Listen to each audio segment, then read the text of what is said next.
కృపా సువార్త వీక్షకులకు సర్వశుభాలు తెలియపరుస్తున్నాను. మీరు చూసినట్లుగానే మనం దీవించబడలేకపోవడానికి గల కారణం ఏంటంటే మన దోషాలు, మన పాపాలు దేవుని ఎదుట ఉన్నవి గనక, అవి అడ్డుగోడులుగా ఉన్నవి గనక దేవుని ఆశీర్వాదం మన కుటుంబాల మీదకి రావడం లేదు. కాబట్టి మనము దరిద్రమైనటువంటి స్థితిని అనుభవించాల్సినటువంటి పరిస్థితులు వస్తూ ఉన్నాయి. కాబట్టి దేవుని బిడ్డలారా, పరిశుద్ధ గ్రంథంలో మనం చూసినప్పుడు ఒకడు దీవించబడాలంటే మొదట మన పాప దోషములు క్షమించబడాలి. దేవుని యొక్క ఆశీర్వాదం పొందుకోవాలంటే మనం క్షమించబడాలి.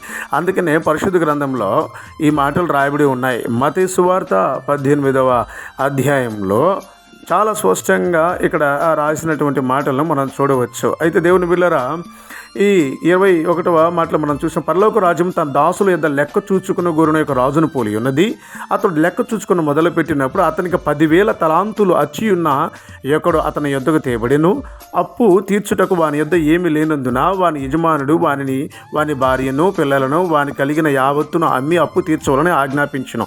కాబట్టి ఆ దాసుడు అతని ఎదుట సాగిలపడి మ్రొక్కి, నా ఎడల ఓర్చుకునుము, నీకు అంతయు చెల్లించునని చెప్పగా ఆ దాసుని యజమానుడు కనికరపడి వానిని విడిచిపెట్టి వాని అప్పు క్షమించెను. అయితే ఆ దాసుడు బయటకు వెళ్ళి తనకు 100 దేనారములు అచ్చియున్న తన తోడి దాసులలో ఒకరిని చూచి వాని గొంతు పట్టుకొని, నీవు అచ్చియున్నది చెల్లింపుమనెను. అందుకు వాడి తోడి దాసుడు సాగిలపడి, నా యొద్ద ఏమీ లేదు, ఓర్చుకో, నన్ను క్షమించు అని అనినప్పుడు వాడు ఒప్పుకొనక అచ్చియున్నది చెల్లించే వరకు వాని చెరసాలలో వేయించెను. వాని తోడి దాసులు జరిగినది చూచి మిక్కలు దుఃఖపడి వచ్చి జరిగిందంతా తమ యజమానునికి వివరముగా చెప్పిరి. అయితే ఆ యజమానుడు అప్పుడు వానిని పిలిచి, నువ్వెందుకు వానిని క్షమించలేదు, వాడు అప్పుని కొట్టివేయలేదు అని అన్నప్పుడు వాడు విచారము కలిగి ఉన్నప్పుడు వాడితో అంటాడు, నీవు కూడా తిరిగి నా యొద్ద తీసుకున్న సొమ్ము చెల్లించేంత వరకు చెరసాలలోనే ఉండు అని వాని చెరసాలలో వేయించడం జరుగుతుంది. ఇక్కడ జరిగింది ఏంటో మన అందరికీ తెలుసు. దేవుడు మన దోషాలను క్షమిస్తున్నాడు, మన పాపాలను క్షమిస్తున్నాడు. అయితే మనము మన సహోదరులు చేసిన తప్పిదమును క్షమించలేక దేవుని ఎదుట అబద్ధము చెబుతున్నాం. పరలోక ప్రార్థన చేసేటప్పుడు మా రుణసును మేము క్షమించిన ప్రకారం మా రుణమును మీరు క్షమించిన తండ్రి అని అడుగుతున్నాం.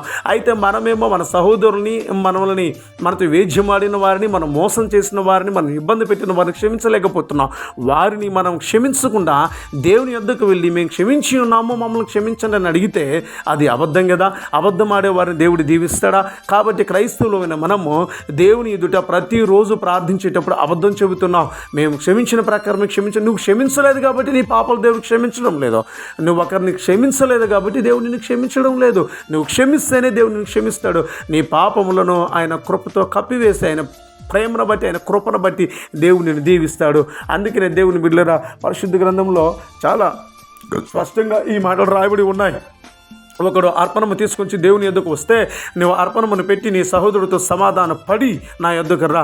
నీ సహోదరుడితో నువ్వు సమాధాన పడకుండా నీ అర్పణ నా యొద్దకు తీసుకుని వచ్చిన ఎడల నేను దానిని అంగీకరించునని దేవుడు చాలా స్పష్టంగా పరిశుద్ధ గ్రంథంలో రాయించాడు.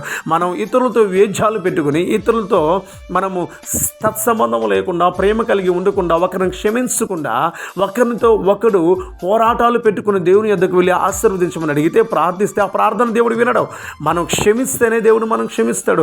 ఎప్పుడైతే మనం మన రుణస్తులను క్షమిస్తామో దేవుడు మన రుణములను క్షమించి ఆయన ఆశీర్వాదాన్ని మన మీదకి పంపుతాడనే విషయాన్ని మన జ్ఞాపకం చేసుకోవాలి. దేవుని బిడ్డలారా, క్రీస్తు యేసునకు కలిగిన ఈ మనస్సు మీరు కలిగి ఉండని అన్నాడు.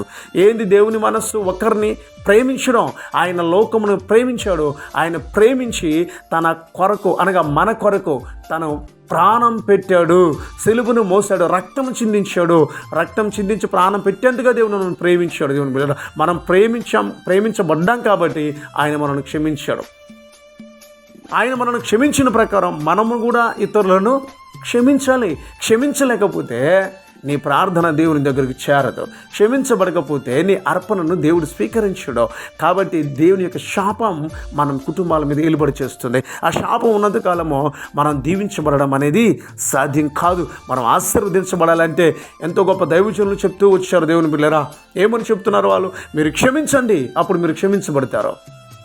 మీరు క్షమిస్తేనే మీరు క్షమించబడతాడు, దైవ అనుగ్రహాన్ని మీరు పొందుకుంటారు అని. కాబట్టి మనం క్షమిద్దాం, మన సహోదరులను క్షమిద్దాం, మన తోటి వారిని క్షమిద్దాం, మన ప్రేమను వాడు ఎలా కనపరిచి దైవత్వాన్ని వారికి చూపిద్దాం, మన క్రియల ద్వారా దేవుని మహింపరుద్దాం. అప్పుడు దేవుని ఆశీర్వాదము నీవు నీ కుటుంబం అనుభవిస్తారు. అటు కృప దేవుడు మనకు అనుగ్రహించునుగాక. ఆమె